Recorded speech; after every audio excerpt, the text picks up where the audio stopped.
नमस्कार दोस्तों, किस्से कहानियों के इस चैनल में आप सभी का हार्दिक स्वागत है। आज आपके सामने प्रस्तुत है एक रोमांचक कहानी। सुशील और माधव बचपन के दोस्त थे। सुशील के पिता एक शिक्षक थे, जबकि माधव के पिता एक प्रशासनिक अधिकारी थे। दोनों मित्रों का बचपन कानपुर में साथ साथ ही बीता।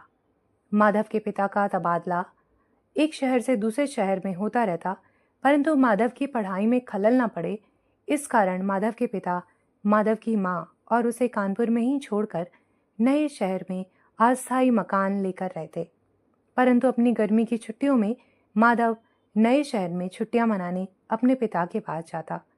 बड़े होने पर सुशील किसी मैगजीन का एडिटर बनकर मुंबई चला गया और माधव किसी कंपनी में मैनेजर के पद पर कार्यरत होकर दिल्ली आ गया।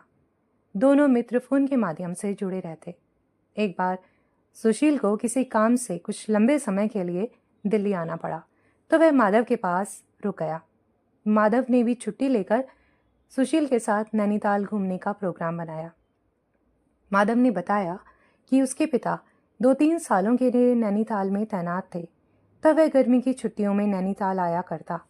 नैनीताल से उसे बचपन की सुनहरी यादें जुड़ी हैं। उस समय उसके पिता सर्किट हाउस में रहते, अतः दोनों ने सर्किट हाउस में रहने की व्यवस्था कर ली।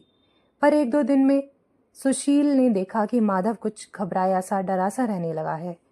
पूछने पर उसने बताया कि यहाँ से उसकी एक भावुक कर देने वाली याद जुड़ी है। एक बार हुआ यूं कि राजस्थान से कठपुतली का मंचन करने वाले कुछ कलाकार उसके पिता से मिलने आए और भेंट में जाते समय उन्हें एक सैनिक की जीती जागती सी दिखने वाली कठपुतली भेंट की। यूं तो माधव के पास दुनिया भर के खेल खिलौने थे, पर वह कठपुतली पाकर माधव फूला नहीं समाया। उसने उसे एक अच्छा सा नाम भी दे दिया। उसे हमेशा अपने साथ रखता और उसके साथ खाता पीता, और रात में सोते समय भी उसे अपने बिस्तर में ही सुलाता। वह उसे दिन भर की बातें भी बताता। यदि वह कठपुतली थोड़ी देर के लिए उसके आसपास से गायब हो जाती तो वह बेचैन हो जाता। एक बार नैनीताल जाते समय उसे भी अपने साथ ले गया। वहाँ एक बार जंगल में घूमते वक्त उस पर कुत्तों ने हमला कर दिया। ऐसे में वह अपनी जान बचाकर भागा, पर कठपुतली उसके हाथ से छूट गई और कुत्तों ने उसे चीर फाड़ डाला। 6-7 वर्ष का माधव ऐसे सदमे में चला गया जैसे उसका कोई प्रियजन नहीं रहा हो। पिता ने उसे समझा बुझाकर कठपुतली के अवशेषों को सर्किट हाउस के एक पुराने चीड़ के पेड़ के नीचे दफन कर दिया। माधव ने बताया उसके बाद वह उसे लगभग भूल ही गया, परंतु नैनीताल आते ही कुछ अजीब सी घटना रात को घटती है। उसे लगता है कि वही कठपुतली उसके बिस्तर पर रात को चढ़ जाती है और उसके पास आकर खड़ी हो जाती है।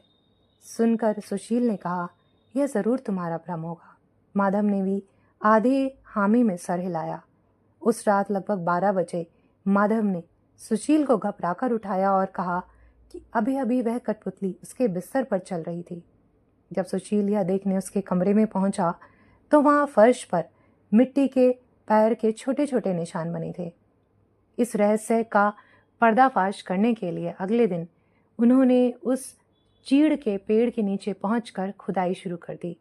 काफी खोदने के बाद वहां से लगभग 18 इंच का एक टूटा फूटा नरकंकाल निकला, जिसने सैनिक की वर्दी पहनी हुई थी। आशा है कि ये कहानी आप सबको पसंद आई होगी। धन्यवाद।